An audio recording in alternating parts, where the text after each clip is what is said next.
All right, Shalom. First and foremost, we're going to start off by giving all praises and glory to To Yahweh, Yahweh, Ba'ashim Ba'ashim Yahushai, Yahushai, Ba'ashim Ba'ashim Rakakwadash. Rakakwadash. Double honors to the apostles and elders of Yesharala that rule well. And salutations to you, Akim, out in the highways and the byways, preaching his word in truth and in sincerity. And today, Salakia, this is the brother Shakal. Abiyala. We're the brothers from here, GMS Chicago. And today we're going to go into this article. I'm not going to read it. I'll put the link in the description. But hey, the title says it all. It says Virginia Democrat governor hopeful calls on businesses to mandate, you know what? To make lives of unvaccinated more difficult.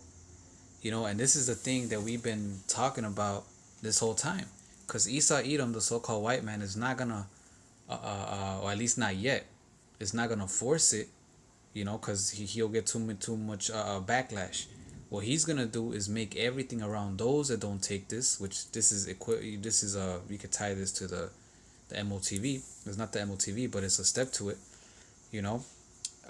Whoever doesn't take this, he's gonna make their lives to be more difficult. Exactly what it says right there.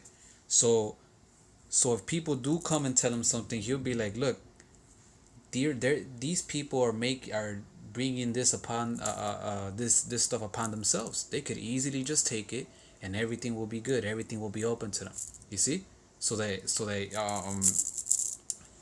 it could look like we're the ones that are making the decision, but nah, man. Hey, this is in a way, without saying it, this is forcing people to get it, you know.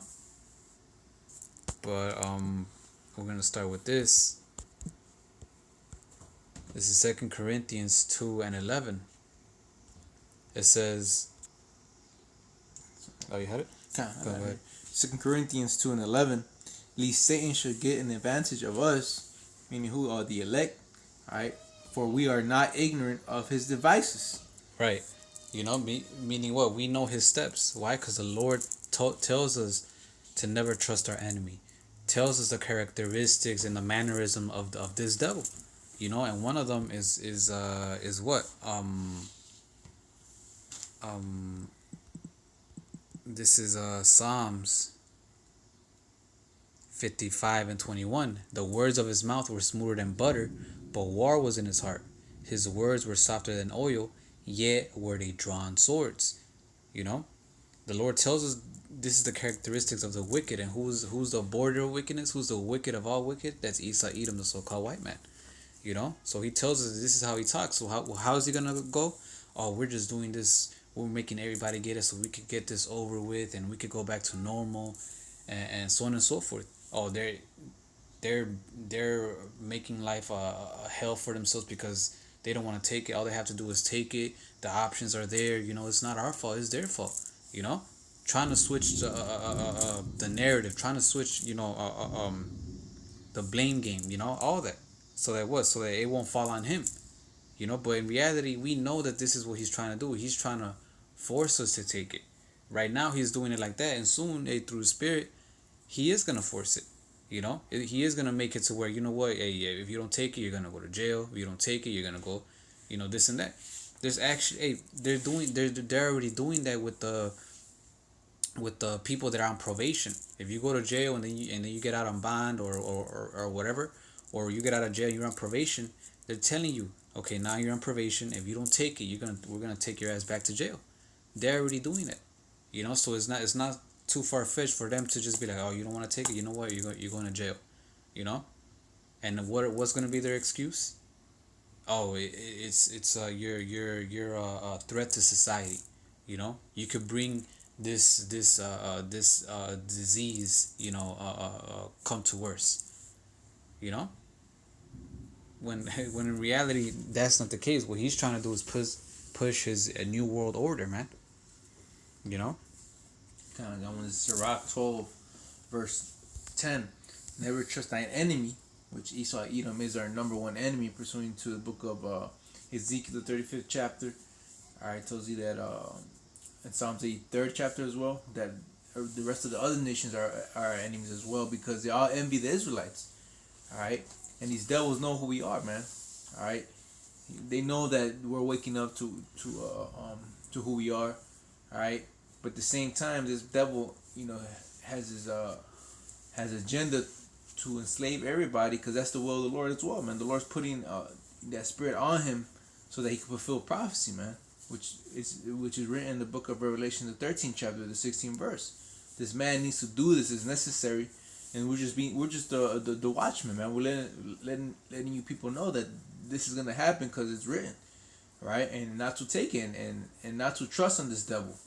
So it says this Sirach 12 and 10. It says, "Never trust thy enemy, for like as iron rusteth, so is his wickedness. And though he humble himself and go crouching, yet take good heed and beware of him." And that's one thing that Esau loves to do, man. All right, he likes to humble himself, be this helpful guy. All right, this person that likes to do good. And that's why he's promoting this incision, so that supposedly everybody could go back and live their normal lives, and this disease could be done away with already. But that's him crouching down, man. It says right. Yeah, take good heed and beware of him. So you gotta beware of this devil, man. All right, it tells you that if you do good, he do it unwillingly, and at the end, his wickedness should be declared, man. Yep. Right, and so people that already took the double Vanessa are experiencing these horrible symptoms, man, and side effects. There's 12-year-old girls who are completely their health is completely distorted because of this double incision that they took at a young age, man. Yep. So this devil, man,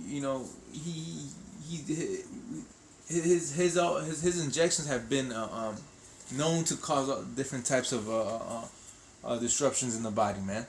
Autism, all right, a low immune system. But yet, people still want to trust in this devil because of his propaganda, man. Very smooth words, the way he comes at you. Yep. So it says, "Yeah, take good heed and beware of him, and thou shalt be unto him as if thou hast wiped a looking glass, and thou shalt know that his rust hath not been altogether wiped away." Okay? It says, "Set him not by thee." You want to say something? Set him not by thee, lest when he have overthrown thee, he stand up in thy place. Neither let him sit at thy right hand, lest he seek to take thy seat. And thou at last remember my words, and be pricked therewith. So once this devil, decides to show his horn, man, you're gonna know that, all right, that what we're saying was right, man. Mm-hmm. You're gonna be pricked with him, with his actions, man. Yeah, right? and ultimately you're gonna be pricked with this, Vanessa, and it's gonna be too late by the time you realize it, man.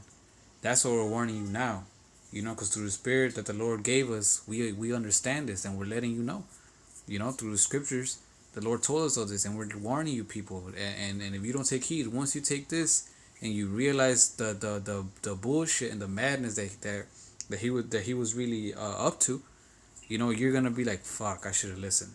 But then what? By then you're gonna either be suffering some type of disease or have the MOTB, which the MOTB is also, according to Revelation 16, is gonna cause people to get a grievous sore, a disease as well, a cancerous disease. Did you read 13? La. Go ahead, read it. Sirach 12 verse 13. It says, "Who will pity a charmer that is bitten with a serpent, or any such as come nigh a wild beast?" Right, and nobody. But when that happens, all we're gonna be doing is laughing, because we've been giving you this message for a long time. Hey, the apostles have been preaching this since the late 1900s, about with the MOTB and what he was trying to do, and now we see clearly how it's gonna go, and so therefore you have no excuse. So when you take it, all we're gonna do is laugh and say, "We told you so, man," So hey, this is Esau's plan, and this is what he has going on. And hey, if you don't if you want to keep trusting, hey, go right ahead, but the end of that, trusting in him is gonna be what? Nothing but death, you know. And you Israelites, which are you so-called Negroes, Latinos, the Native Americans that the Bible speak of, you know, and the Israelite foreigners, or the other ones that which are the other ones that may look like the other nations, but yet their spirit resonates with the scriptures. Hey, you that repent, hey, it's a higher chance for you to be saved, man. You know. Because now you could increase your faith when the hour of temptation comes, man. Because that's really what's gonna happen, man. All you people that don't got faith in Yahweh Shem Yahushai, you're gonna take this mandate, man, the actual mandate, which is that incision, that charagma, right? And those that kept the word and been patiently waiting, the Lord's gonna keep them from that hour of temptation. All right, because that's the last prophecy before the Lord comes back, man. All right, Yep. you people who take this, you trust in the shadow of Egypt, you trust in this devil Esau, you know. All right, you are your father the devil, right? Mm-hmm. So the Lord he's only coming back for his children, those that the Heavenly Father gave unto him to save, man. Yep, you're gonna suffer the judgment of the uncircumcised, which is basically the judgment of the heathen. Yep. You know, so hey, you know, you've been warned. We've been telling this, and the fact that this article actually says make their lives more difficult is like it's like they took it right out of our mouths, because we said that. We literally said that Esau is, at first, he's not gonna force it. He's gonna come out and with smooth words, oh, it's an option and all this. But yeah, at the same time, he's gonna what, make everything uncomfortable for those that do not take it. You know. So now look, you guys wanted proof? There's an article from a reliable source right there. You know, telling you that that's exactly what they're trying to do. That's exactly their plan, man. You know. But we're gonna end it with this. This is John 16:1. It says, "These things have I spoken unto you, that ye should not be offended." You see, so this is written in red, which is Yahweh Shai, which is who you people today in age ignorantly call Jesus Christ. You know, his true name is Yahweh Shai, and his father's true name is Yahweh. You know, they told us about these things way before they're gonna happen. You know, so we have no excuse, and we're warning you guys, so you definitely have no excuse. You know, so you know, we're not gonna be offended in that day, because we know what's coming and we know what to do. But you that want to ignore this and all that, you are gonna be offended, and you're gonna be so confounded, and you're gonna suffer that punishment, man. You know, that punishment of yeah, because more than likely, like the brothers are saying, if you take this Vanessa, you are going to take the MOTV, and the judgment for taking the MOTV is what? Death by fire and brimstone, man. Just read Revelations 14:9 and 10. You know. Anything else? So with that, hopefully you brethren were edified. We're gonna end it by giving our praises and glory to Yahweh, by Hashem Yahweh Shai, by Hashem Rakakwadash. Double honors to the apostles and elders of Yesharada that rule well, and salutations to you Akim, out there in the highways and byways, preaching His word in truth and in sincerity. Shalom. Shalom. Abba. Blah, blah.